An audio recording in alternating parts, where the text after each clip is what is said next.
The US State Department has said it's a mistake for the United Nations human rights chief to visit China amid concerns that the Chinese will not allow proper scrutiny of the state of human rights in the country. The visit is to include the western region of Xinjiang, where ethnic Uyghurs, most of them Muslims, have been unlawfully detained and mistreated.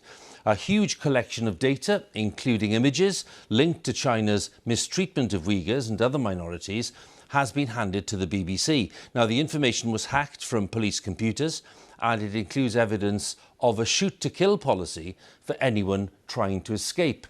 Our correspondent John Sudworth has the story. These are the faces China never intended us to see, from inside its system of mass incarceration in Xinjiang. The government has long denied it's running detention camps for Uyghurs, insisting instead they are vocational schools for willing students. The photos, almost 3,000 of them, show the reality of how whole swathes of Uyghur society have been swept up person by person. The oldest was 73 at the time of her detention, the youngest just 15.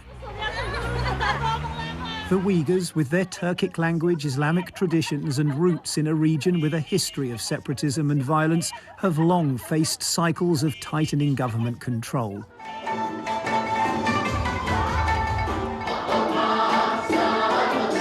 And with mounting criticism over the camps, the authorities have taken journalists on tours, showing them Uyghurs celebrating their culture and, they say, being guided away from extremism.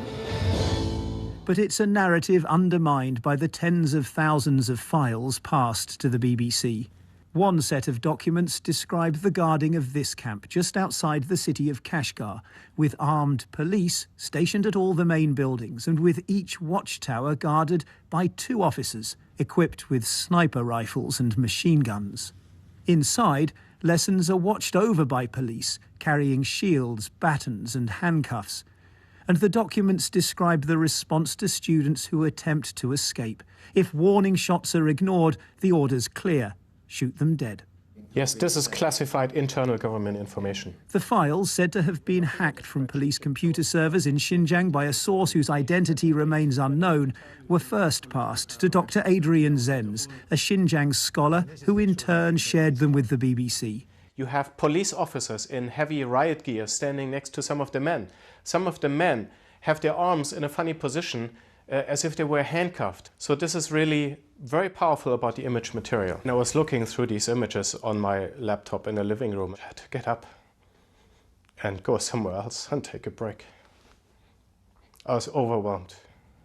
The hacked files also contain hundreds of spreadsheets, row upon row of draconian jail sentences, often targeting expressions of Islamic faith, as a parallel method alongside the camps for detaining Uyghurs en masse.